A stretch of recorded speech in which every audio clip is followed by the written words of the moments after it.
Hello and welcome to episode 133 of My Circus, My Monkeys. Last week, we experienced a solar eclipse. In celebration of the celestial event, I thought I'd do something a little bit different with today's episode. We are all capable of being brilliant. When we're at our best, we can light up the world in a variety of different ways. But it seems like these days, most folks only catch a glimpse of our own or other people's brilliance. So today I wanted to dig into the question, what is eclipsing your brilliance? On Monday, April 8th, I started sketching out this episode. In fact, I sat outside to write as I watched the eclipse. And in St. Louis, we got a 99% totality eclipse. So it definitely put an interesting twist on the day. And to see something that we take for granted just disappear before our eyes is a pretty unique phenomenon. It also reminded us, or at least me, how important it is that the sun generally doesn't hide itself. I mean, without it, we wouldn't survive. We need the sun's brilliance. And I thought this was a lovely metaphor about us. Just like the sun, when we're in our brilliance, we bring warmth and life to the world. But when things are blocking that light, we no longer have the same impact. We might be able to see glimpses, but our energy is being overshadowed by something else. My question to you today is, what is eclipsing your brilliance? And I don't want this to be a long episode, but I do want to challenge you to start thinking about whether you're in the right place or whether you have what you need to bring your best to the world. The last solar eclipse was August of 2017. And that was just a few weeks after I left my campus job to start Strengths University. In fact, I went back to that campus for a viewing party because that's where I'd called home for 13 years. And while I was there, I had many opportunities for my brilliance to shine. But as leadership changed, there became more and more obstacles to that. And that's why I left. I was tired of feeling eclipsed by people who didn't appreciate me and what I could bring to the table. I was tired of hiding my authentic self to navigate certain personalities and, of course, politics. Looking back on these past 7 years, I can see how most of my journey since then has been focused on making sure nothing was getting in the way of my brilliance as I built Strengths University. Now, you're probably not trying to start your own business, but quite frankly, neither was I. I just knew that I felt stifled and less like my authentic self. And that meant everything that I did was less. Even things that I loved about my job became less joyful.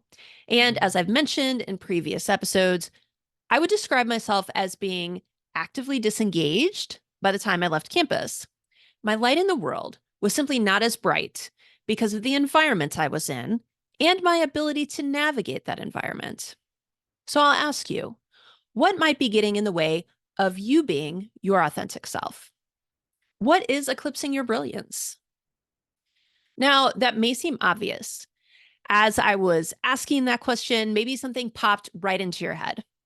Or maybe it's something that you need to reflect on a bit. And a great place to start is to ask where your energy is going. We've talked about the concept of energy management before. It is your most valuable resource and can easily be drained by many things that do not serve you, your values, or your goals. When I was on campus, a ridiculous amount of my energy was going towards fixing things that I would describe as injustice and non-strategic decisions of certain administrators. Those individuals negatively impacted the culture, one that I previously loved, with their decisions and attitudes. And I fought so hard against them because I wanted to fix the problems that they had caused me, my colleagues, and the students. But what I didn't realize was that was a losing battle. And instead of turning the tide, it just left me exhausted and bitter. And again, all of those things dulled my brilliance. Now, I do want to clarify that I often challenge you to step up and make change even when it feels unchangeable. And that's still 100% true. We often go with the flow without attempting to make things better for ourselves, our team, or our students. And far too easily, an element of learned helplessness can creep into our work. And in those situations, challenging your stories and approaching things differently can indeed lead to meaningful change for you and your environment. But in some situations, there is indeed nothing you can do. It took me years of beating my head against a wall to finally get the message that the solution to these problems was for me to remove myself from them. And as you reflect on what might be eclipsing your brilliance, think about this from both perspectives. Another issue that held me back, both on campus and as I started Strengths University, was how my talents were showing up. We've talked about in previous episodes how your talents can show up as strengths or weaknesses. And the way you know this is by asking, are my talents helping me here or getting in the way? When I was struggling on campus, I saw my talents showing up in very dysfunctional ways. For example, I have strategic in my top 5. Well, my supervisor loved to get overly involved with students, including situations I was supposed to be handling, AKA undermining my decisions. So I became obsessed with keeping her out of those situations.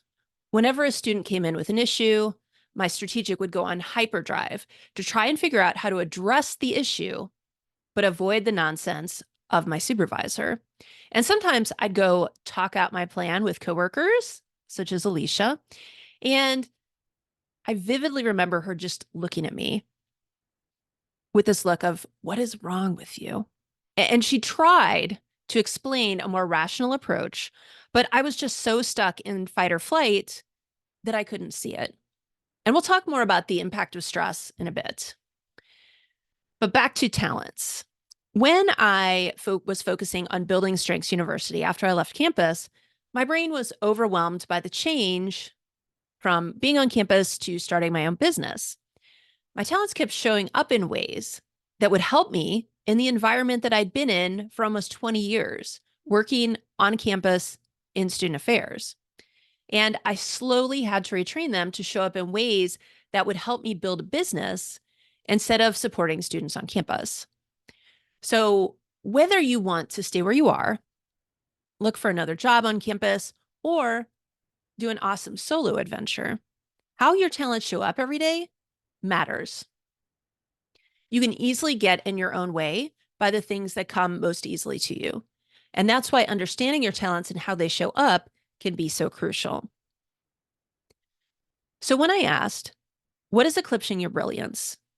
You might have immediately thought of certain people or situations. It's easy to blame people or situations when you feel stifled.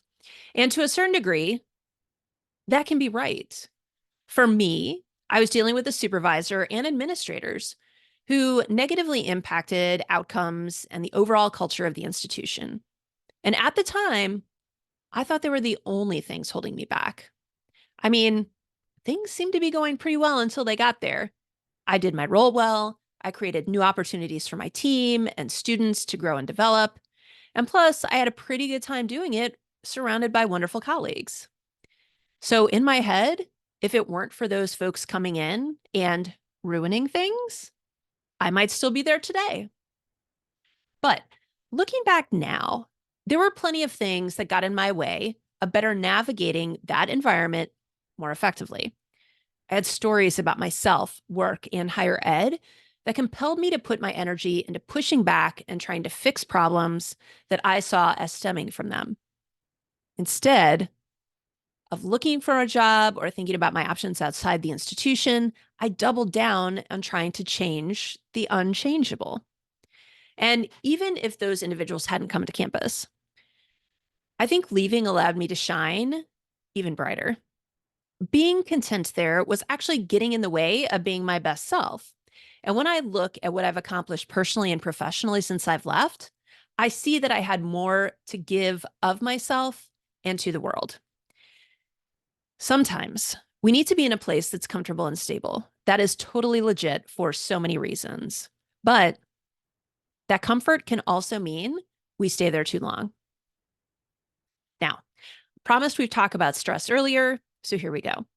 I have done many an episode on how stress negatively impacts our productivity, relationships, decisions, etc., etc. That also means it dulls your brilliance. Instead of shining brightly, your brain and body go into a stress response that only worries about survival. If you look at Maslow's or really any developmental theory, survival is at the bottom of the pyramid or chart or whatever it is. Survival is just about making it through that moment and through the day. It doesn't make anything better for you or anyone else tomorrow. All the things I mentioned earlier, your environment, your stories, how your talents are showing up, etc., can add to that stress. That's why Alicia and I like to harp on how important it is to focus on stress management first. And that includes self-care. And if you haven't heard me talk about this before, I'm not talking about massages or bubble baths, although you can absolutely do those things. We're talking about anything that you need to do to bring out your best self. That might mean a massage, but it could also mean learning how to set healthy boundaries, getting regular sleep and or exercise, learning to develop a new skill that's going to make blank less stressful. Self-care is simply caring for yourself like you care for oh so many of your team members, your students, your family, and your friends. The world needs you to be at your brightest. There are problems that can only be resolved by people who show up in their brilliance. And as you go through the day, the week, the end of the semester, I want you to start paying attention to what is eclipsing your light. You don't need to change everything all at once, but start making notes about what you're noticing. And if you see patterns, think about what you could do to change what's keeping you from showing up at your best. Maybe it's more rest. Maybe it's learning a new skill. Maybe it's using your talents in a more effective way. Maybe it's changing the systems, the policies, the procedures in your office. And maybe it is leaving for a new adventure. Change can feel scary, especially if you're already feeling overwhelmed. But this is really about discovering or rediscovering what you can truly bring to the world. Sometimes that happens with big changes, but it can also come from small incremental changes that develop over time. There is no set path. There's just you reflecting on where you are, who you are, and what you can truly bring to the world. That is how you know what will come next.